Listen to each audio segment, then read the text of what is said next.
From jellied eels to poisonous plants, these culinary oddities put even the most adventurous eaters to the test. Feed your curiosity with 4 of the strangest delicacies from all over the world.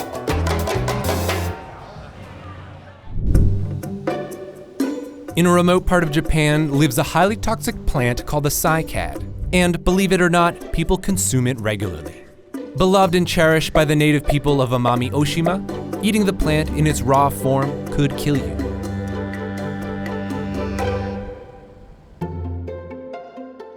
Amami Oshima is home to hundreds of types of toxic plants. The cycad has been a staple crop on the island for generations. Because it is so poisonous, locals take the necessary steps to make the plants safe for human consumption. 名前は和田明穂と言います。先人たちの作り上げてきた食文化というのをね、継承していきたい。ソテツはね、ものすごく長い歴史があるんです。水もいらない。非常にしつこく生えているというかね、溜めるとその毒がやっぱり体内に入ると効いてくるというね、いろんな経験をしてね、何が一番良かったかということが積み上げられてきたのがこのいわゆる毒さらし方の方法だと思います。 Through the process of fermentation and drying, the poison is extracted from the plant. うどんの粉に今なり粉だけを入れてるけど、クッキーもできるし、さっきのカステラもできます。お菓子ができます。まずね、それからお餅ができます。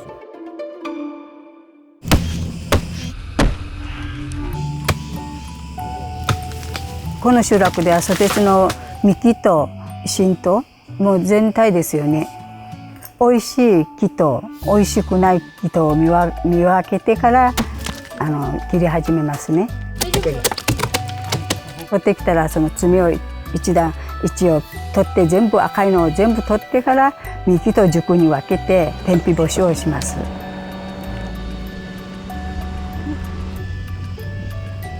干したら袋に入れて1週間から10日その様子を見ながら切ってから工程全部終わってからするまでやっぱ3週間ぐらいかかりますね。芯が美味しいですね。今日食べたの美味しいね。味はないんだけどね。味はないけど。だから昔ラッキーも昔みたいに食べとったんじゃない今のように。うちなんかもやっぱし宝って思っているからみんな奄美の人もそうじゃないですかね。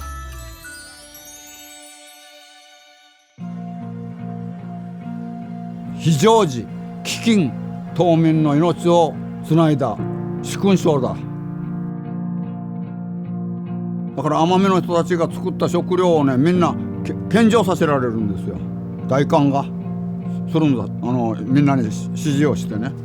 それである程度米がなくなった頃にソテツの実を補充して食べて上をしのぐというね暮らしをしておったんですが、しかもこのナリというのは毒があるので、これを食べるのはやっぱり生活の知恵ですよね。何よりも島民に奉仕をしてくれた、褒めるべき称えるべき植物だと思ってます。私は文化として考えてるから大事にしてるんですけどね、文化として引き継ぎたい、そのことが私の生きがいにつながるんです。 So these are jellied eels. Eels in jelly. Jellied eels. And these are eels with no jelly. Like loads of eels. Drawers of eels. Hold on to your seats. This might get a bit weird. So, we got this giant jiggly bowl of jellied eels from this guy. My name is John Chilvers. I work for Mixed Eel Supply in Billingsgate Fish Market. We supply live eels to the catering trade, public. I've been selling eels for 33 years since I left school. Right, we've got some lovely eels here. These are all farmed in Holland, but they're like the Rolls Royce of the jellied eels. They're very, very slippery, like some of our customers. Back in the 18th century, London's River Thames was crawling with these eels. Nowadays, John is one of the last few eel suppliers in London. So John, why were they so popular? Yeah, you need to speak to one of the older fishmongers for that. Oh, okay then. I'm 72 years old and I eat eels every day. Perfect. So Frank of Bradley's Fish Supply, what made them so popular back then?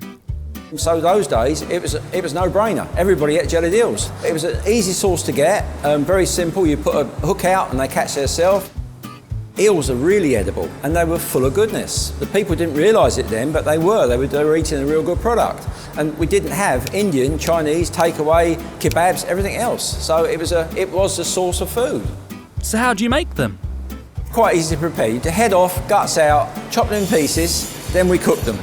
The process of cooking is more of an art. You need them to be very soft. But if you go past being soft, all you've got is mash. Thanks, Frank. So, pie shop owner Kane, what do they go well with? Jellied eels and stewed eels are very traditional with pie mash and liquor in the East End of London. So, it's not for everybody. The world's changing a little bit. You do either like them or hate them. Probably in the old days, we would go through maybe 50 or 60 bowls of eels a week. Probably now we might do 10 or 12. So if you think about food around the world, you think about Paris and their baguettes, New York, you think about the pizzas, the New York cheesecakes, that's what they're synonymous for. London, the traditional food in London is pie mash and eels. That is our staple diet. And the taste? It's like eating basically a chunky white fish. It must be love.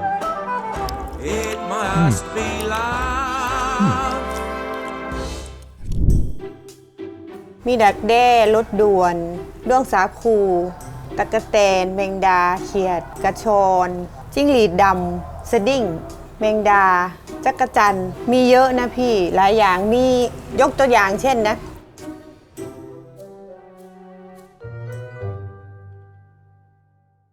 Meet the husband and wife team selling a delectable treat on the streets of Bangkok. พี่ชื่อเล่นชื่อใบเตย ครับผมชื่อเล่นชื่อเล็กนะครับ The couple met 6 years ago when Batui was frequenting Lek's stall. They eventually were married and she joined his business. Today, they sell a variety of deep-fried insects near Khao San Road, a popular tourist area. While their menu may vary, their process is the same. So let's start at the beginning, which is actually the end of the day. เลิกประมาณตีสองตีหนึ่งตีสองก็เก็บของแล้วก็เช็คดูว่าหลังจากเลิกขายแมลงแล้วเราก็เลยไปตลาดไปซื้อแมลงไปซื้อวัตถุดิบมาเตรียมไว้ตื่นประมาณเที่ยงไปเอาของออกจากตู้แช่ของวางไว้ข้างนอกเอาออกมาล้างให้เสด็จน้ำแล้วก็ทอดเปลี่ยนน้ำมันทุกวันครับรสชาติจะออกมาดี4 โมงครึ่ง5 โมงแล้วก็เดินทางไปขายค่ะ And if you think that all bugs taste the same, think again. ที่มาต้องกินก็มีตะกะแตนกับแมงป่องช้างค่ะ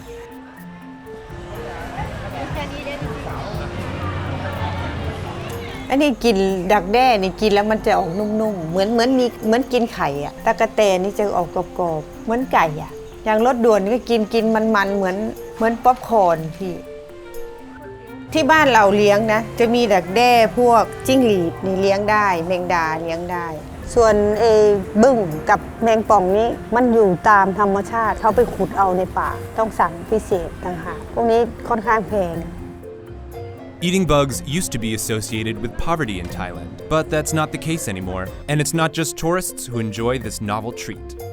มันเปลี่ยนไปนะสมัยนี้ความคิดคือกินมันเป็นของกินเล่นไปแล้วอะวัยรุ่นส่วนมากก็จะกินกันนะลูกค้าประจำก็มีส่วนมากจะคนไทยอะค่ะคนไทยก็จะกินพวกตะกะแตนแมลงตัวเล็กๆแบบนี้ But what Lek and Batui appreciate most is the support they provide for each other each and every day. มันก็ท้าทายนะเวลาที่ออกไปขายของรู้สึกท้าทายว่าเขาจะไปทุกวันมันก็จะหยุดไม่มีวันหยุดรู้สึกยังไงกับสามีภรรยาทำงานด้วยกันสนุกนะช่วยกัน What if I told you you can literally eat fire? Yes, literally.